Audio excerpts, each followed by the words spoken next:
आ, उस सबसे समझदार इंसान के बारे में सोचिए जिसे हम सब जानते हैं। मतलब वो इंसान जिसके पास बेहतरीन डिग्रियां हैं, हाँ। जो हर बहस में सबसे तार्किक तर्क देता है और जो देखने में एकदम परफेक्ट लगता है। बिल्कुल, कोई ऐसा जो हमेशा सही फैसले लेता हो। हाँ, अब आप खुद से पूछिए कि ऐसा क्यों होता है कि वही इंसान अक्सर किसी बेहद टॉक्सिक रिश्ते में फंसा होता है।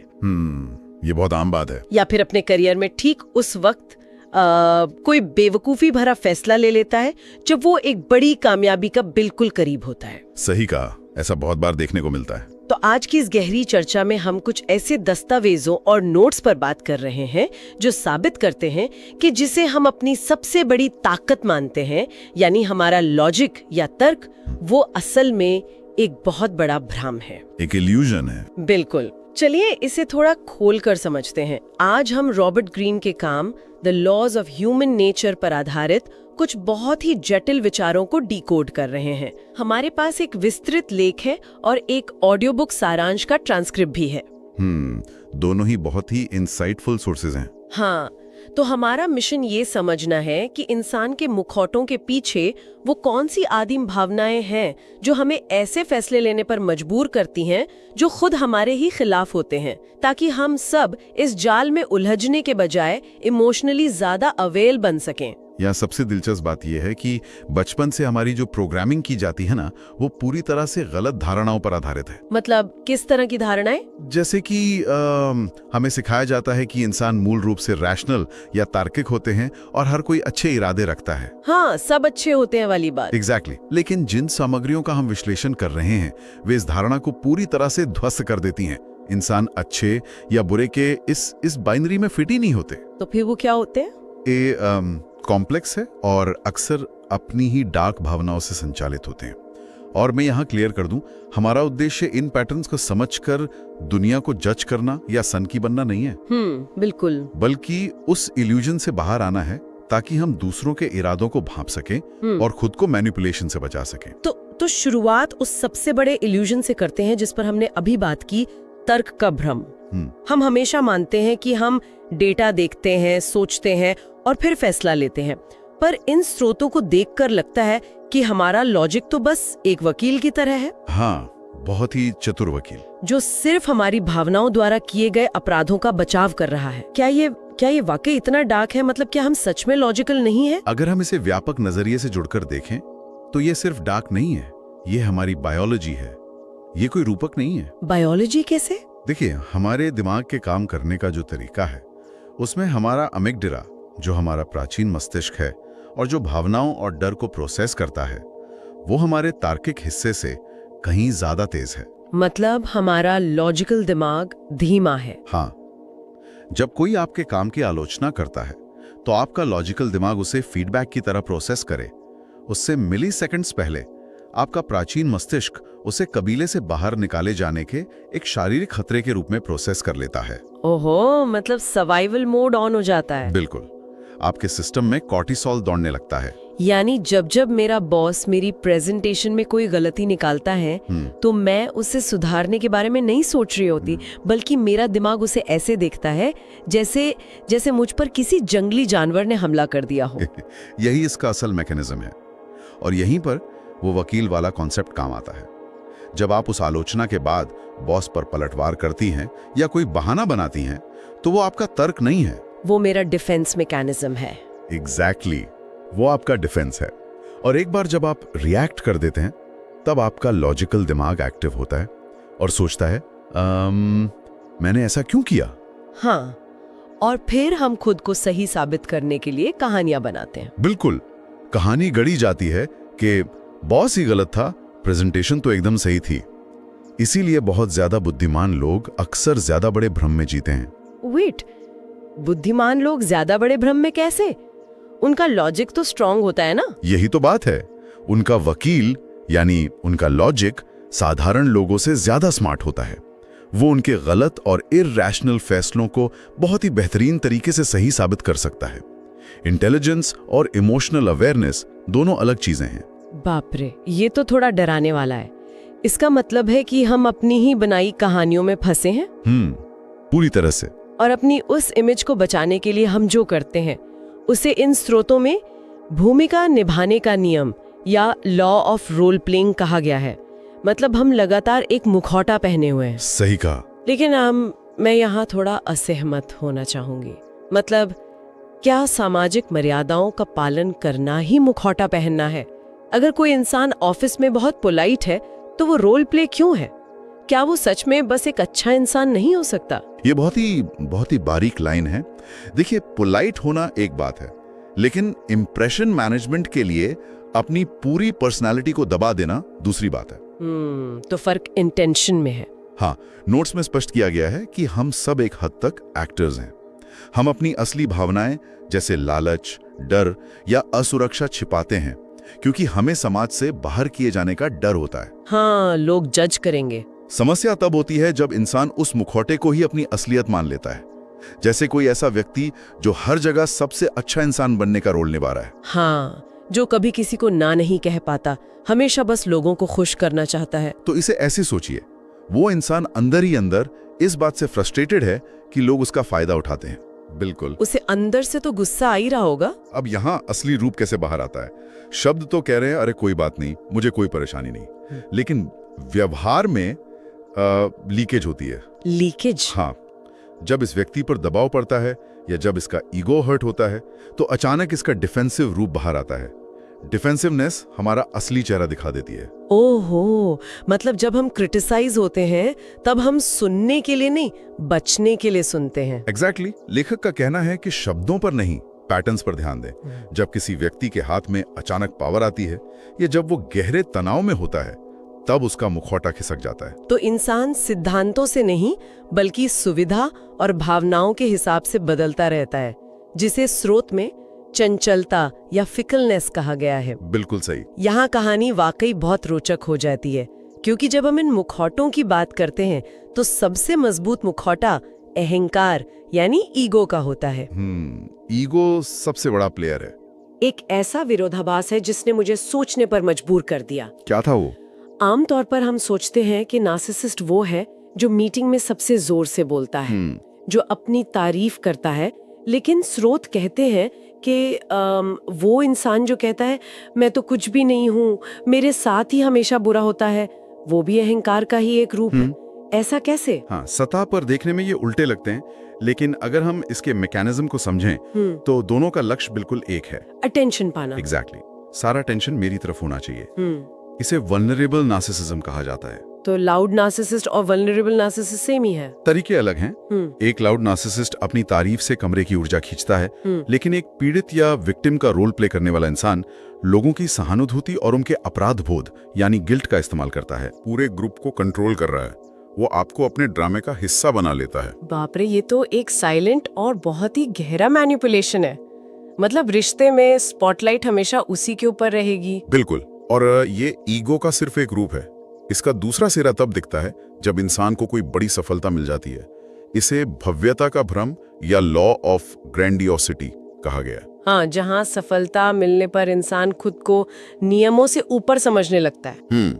जब किसी को शुरुआती सफलता मिलती है तो उसे लगता है कि इसमें भाग्य या टीम का कोई हाथ नहीं था, ये सिर्फ उसकी अपनी प्रतिभा थी। और फिर वो दूसरों को बेवकूफ समझने लगता है। हाँ, सफलता इंसान के दिमाग में ये भ्रम पैदा कर देती है कि वो कोई एक्सेप्शन है, अपवाद है, और जैसे ही कोई खुद को अपवाद मानता है उसके अंदर की सहानुभूति या एम्पैथी खत्म हो जाती है। वो दूसरों की चेतावनियों को इग्नोर करने लगता है ना। बिल्कुल। लेकिन यहाँ एक दिलचस्प विरोधाभास है। क्या? अगर हमारा ईगो हमें इतना स्पेशल और महान दिखाना चाहता है तो इन्हीं नोट्स में अनुरूपता का नियम यानी लॉ ऑफ कन्फॉर्मिटी का भी जिक्र है। हाँ, मैंने भी सोचा था ये। अगर मेरा ईगो मुझे सबसे अलग दिखाना चाहता है तो मैं उसी वक्त भीड़ का हिस्सा क्यों बनना चाहती हूँ? लोग ट्रेंड्स क्यों फॉलो करने लगते हैं? क्या ये दोनों चीजें आपस में टकरा नहीं रही? ये एक बहुत ही शानदार सवाल है और इसका जवाब हमारे उसी प्राचीन मस्तिष्क में है जिस पर हमने शुरुआत में बात की थी। वही अमिगडाला वाला सर्वाइवल मोड। हाँ, हमारा ईगो भले ही हमें स्पेशल महसूस कराना चाहता हो, लेकिन हमारा सर्वाइवल ड्राइव जानता है कि जंगल में जो अकेला है वो मारा जाएगा। कबीले का हिस्सा होना हमारी सुरक्षा की गारंटी है। एग्जैक्टली। इंसान अकेले गलत होना बर्दाश्त कर सकता है, लेकिन अकेले अलग होना उसके लिए मौत के डर जैसा है। इसीलिए लोग भीड़ का हिस्सा बन जाते हैं। मतलब अगर पूरा ग्रुप मान रहा है कि 2+2 5 होते हैं, तो मैं भी कह दूंगी कि 5 होते हैं, ताकि मुझे ग्रुप से बाहर ना निकाल दिया जाए। बिल्कुल ऐसे ही है। और आज के समय में सोशल मीडिया पर यही तो हो रहा है।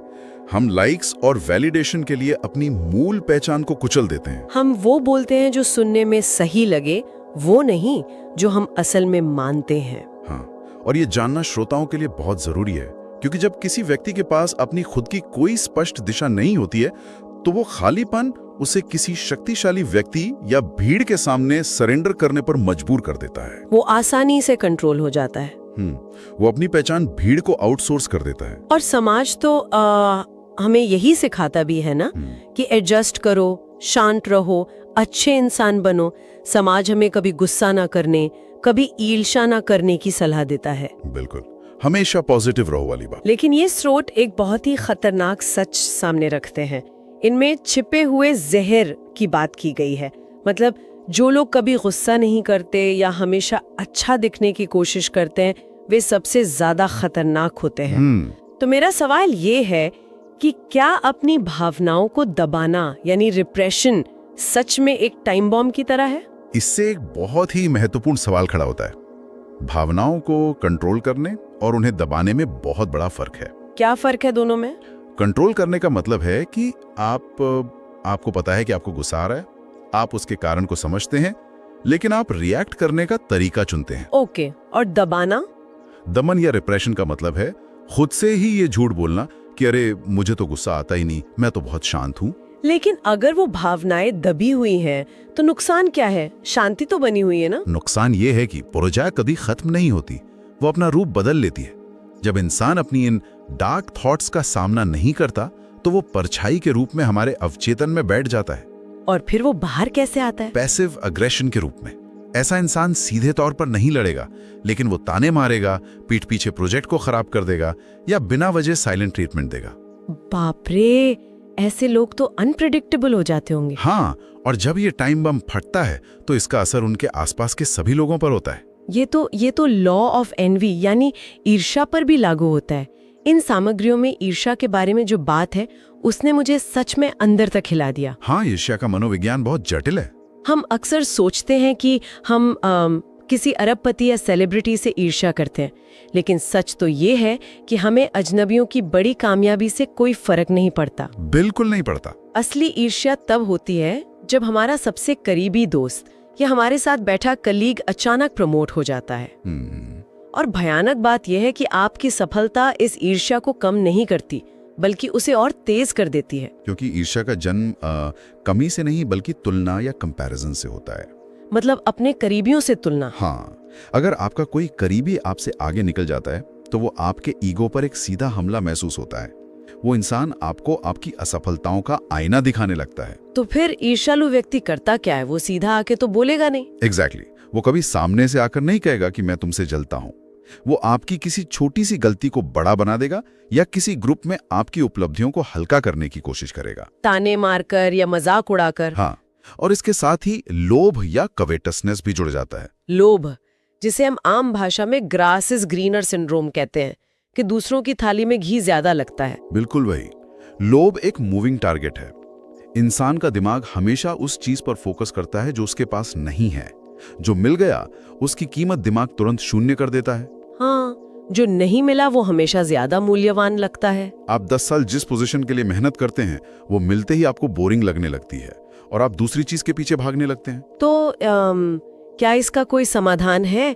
अगर हमारी बायोलॉजी ही ऐसी है जो हमें ईर्ष्या और लोभ की तरफ धकेल रही है, तो हम खुद को कैसे बचाएं? समाधान है अपनी ईर्ष्या और गुस्से को स्वीकार करना और संतुष्टि या कंटेंटमेंट को अपनी ताकत बनाना।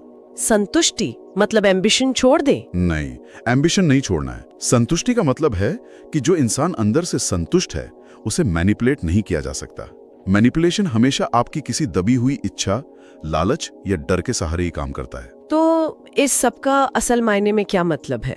मतलब हम इन सारे पैटर्न्स को समझ तो लेते हैं, किताबें पढ़ लेते हैं, फिर भी ऐसा क्यों होता है कि हम इंसान बार बार एक ही गलती करते हैं? क्या, किस तरह की गलतियां? जैसे कोई बार बार टॉक्सिक रिश्ते ही क्यों चुनता है, या फिर सफलता के बिल्कुल करीब आकर खुद को क्यों रोक लेता है, जिसे सेल्फ सैबोटाज कहते हैं। ये बहुत जरूरी सवाल है। अगर हम इतने ही समझदार हैं तो हम अपनी पैरों पर कुल्हाड़ी क्यों मारते हैं? इसे स्रोत में कंपल्सिव बिहेवियर या चरित्र का निर्धारण कहा गया है और इसका कारण हमारे बचपन के अनुभवों में छिपा है। बचपन में कैसे? हमारे दिमाग को जिस चीज की आदत हो जाती है वो उसे ही सुरक्षित या सेफ मानने लगता है, भले ही वो चीज कितनी भी नुकसानदेह क्यों ना हो। कोई उदाहरण दे सकते हैं? जैसे अगर कोई व्यक्ति बचपन में एक ऐसे माहौल में रहा है जहां बहुत लड़ाई झगड़ा होता था, तो उसका दिमाग उस तनाव को ही नॉर्मल मान लेता है। ओके। अब जब वो बड़ा होकर किसी शांत और अच्छे रिश्ते में जाता है तो उसे घबराहट होने लगती है, शांति उसे अनजानी और खतरनाक लगती है। यानी वो अवचेतन रूप से उस रिश्ते में कोई ना कोई ड्रामा क्रिएट कर देगा ताकि उसे फिर से वो पुराना तनाव मिल सके। यही इसका मनोविज्ञान है। हम विफलता से नहीं डरते, हम बदलाव से डरते हैं। इंसान उस पुराने कंफर्ट जोन में वापस लौटना चाहता है। तो ये सब अनकॉन्शियस पैटर्न्स हैं। हाँ, और इस चक्र को तोड़ने में जो चीज सबसे बड़ी बाधा बनती है वो है हमारी अदूरदर्शिता या शॉर्ट साइटेडनेस। मतलब दूर की ना सोच पाना। एग्जैक्टली। इंसान आज के आराम या इंस्टेंट ग्रेटिफिकेशन के लिए कल का बहुत बड़ा नुकसान कर बैठता है। जैसे ईगो को संतुष्ट करने के लिए आज बहस कर लेना और कल का कोई बड़ा मौका गवा देना। बिल्कुल। और समाज द्वारा थोपे गए लेबल्स भी इसमें बहुत बड़ा रोल निभाते हैं, जिसे नोट्स में जेंडर रिजिडिटी कहा गया है। Gender rigidity? इसका मतलब कि पुरुषों को ऐसे बर्ताव करना चाहिए और महिलाओं को वैसे। हाँ, समाज द्वारा थोपे गए ये नियम इंसान को अपनी पूरी क्षमता से जीने नहीं देते। लोग बस समाज द्वारा दी गई एक स्क्रिप्ट को जी रहे हैं जिससे लक्ष्यहीनता आती है। मतलब लोग हमेशा बिजी हैं पर उन्हें नहीं पता कि वे जा कहाँ रहे हैं। एग्जैक्टली। तो इन सारे भ्रमों, ईगो और बचपन के पैटर्न्स को कैसे तोड़ा जाए? क्या इन स्रोतों में कोई अल्टीमेट इलाज या द क्योर बताया गया है? हाँ, और वो इलाज थोड़ा अनकंफर्टेबल लग सकता है।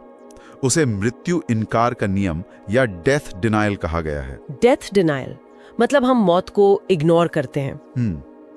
इंसान ये मानकर चलता है कि उसके पास बहुत समय है, इसलिए वो जिंदगी को टालता रहता है।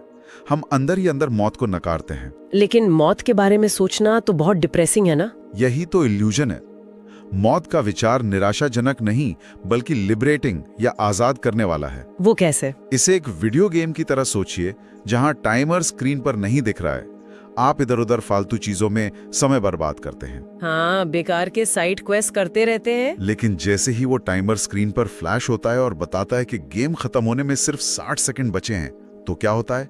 आपको फोकस एकदम सटीक हो जाता है। हाँ, तब हम सीधा लक्ष्य की तरफ भागते हैं। ठीक यही होता है। जब इंसान ये स्वीकार कर लेता है कि समय सीमित है तो वो लोग क्या कहेंगे वाला डर खत्म हो जाता है। फालतू की ईगो की लड़ाइयां बेमानी लगने लगती हैं। बिल्कुल। और यहीं से प्रामाणिकता या ऑथेंटिसिटी की शुरुआत होती है। तो अगर मैं पूरी चर्चा को समेटूं तो स्रोत के उस बेहतरीन उदाहरण का जिक्र करना चाहूंगी। उसमें कहा गया है कि मानव स्वभाव एक विशाल महासागर की तरह है। इसकी भावनाएं जो लहरों की तरह है, डरा सकती हैं, लेकिन अगर हम इसके नीचे बहने वाले नियमों यानी धाराओं को समझ लें तो हम इसके कुशल नाविक बन सकते हैं। बहुत ही खूबसूरत एनालॉजी है ये। हाँ, तो खुद की कमियों को स्वीकार करना और दूसरों को बिना जज किए देखना ही असली सोशल इंटेलिजेंस है। बाहर निकलकर इमोशनली स्ट्रांग बनना है। बिल्कुल। और जाते जाते हम आपको एक अंतिम विचार के साथ छोड़ना चाहते हैं। अगर हर व्यक्ति जिससे हम मिलते हैं वो वास्तव में हमारी ही किसी दबी हुई इच्छा या छिपे हुए डर का आईना है, तो शायद इस दुनिया का सबसे बड़ा और चतुर मैनिपुलेटर हमारा बॉस या कोई दुश्मन नहीं है। तो फिर कौन है? बल्कि आईने में दिखने वाला हमारा अपना अक्स है। सोचिए, क्या सच्ची आजादी दूसरों के नियंत्रण से बचने में है या अंततः खुद के